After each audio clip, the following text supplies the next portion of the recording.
Hello, ladies and lords, and welcome travelers. It's me, Miriam Yvette. Today, Children of Rima is officially out on the stores, on the stores. I always get that stuff confused. If you read my book, you probably noticed that too.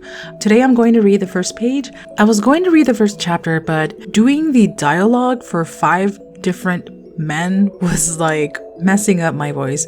My voice is already deep enough and by its own merits, but having to go like chapter 1 just has a lot of dudes, and I was just like, Osern of course is the most hardest because I always describe his voice as like the deepest, and I completely failed at that. So I know you don't really have to act out these dialogues when you're in some audiobooks and whatnot, but everyone hates their own voice, and I basically didn't want to hear mine for like more than 5 minutes. So with that said, and me pouring my heart out like that, here's the first page. I'm probably gonna like say a few more sentences, I'm gonna stop at a sweet spot, so let's continue.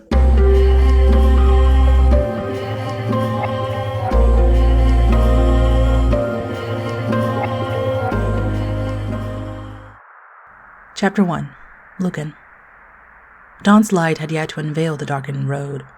In the icy and bleak winter, the valley was bathed in blue, covered with brown and slushy snow. The horses' labored breath streamed from their nostrils, steering through the coachman's command. The wagon they pulled bore no shelter for Lucan or his companions, but it was better than walking through the aftermaths of a blizzard. Any seasoned traveler would have thought twice before thinking about making the journey north.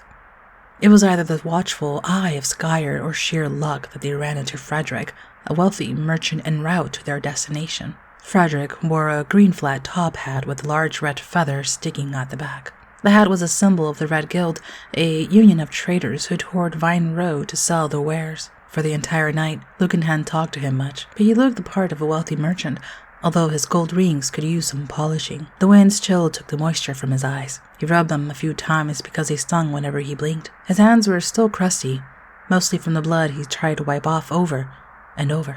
"I'm tired of going in circles with you, Frederick." The coachman sat with his back slouched, either from his posture or bad habit. "You stay an entire month in Vienna, and suddenly you believe those country folk." "Then answer me this," Frederick said. He didn't seem to get the signal cue that his hired hand wasn't interested in conversing, but they carried on the debate nonetheless. "Are we inherently evil?" "I don't care if humans were inherently shitted out of a pig's ass." The coachman cupped his hands over the tip of his cold nose and blew hot air before he spewed more words out. "Vinal got into these shithole wars because of religious beliefs. Now you're trapped by those Remans." While they went on and on, Lucan looked at the pale moons, endlessly shining their steel lights above, offering no warmth or comfort to his 2 companions. The blanket they shared was thin and itchy. Lucan didn't need it, as it only impeded his movements.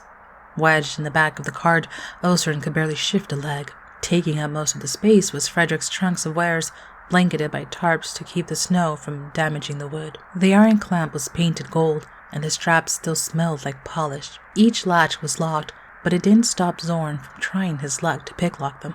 "How can you not believe?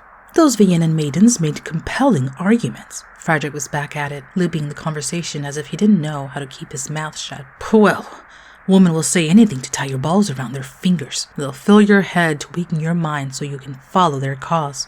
Lucan winced at those mere words.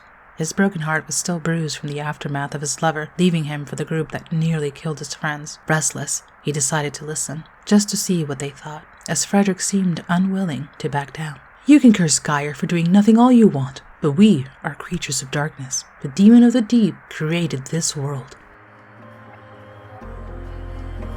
If you would like a copy of Children of Rima, you can get an ebook, paperback, or hardcover at your favorite bookstores. Until then, safe travels.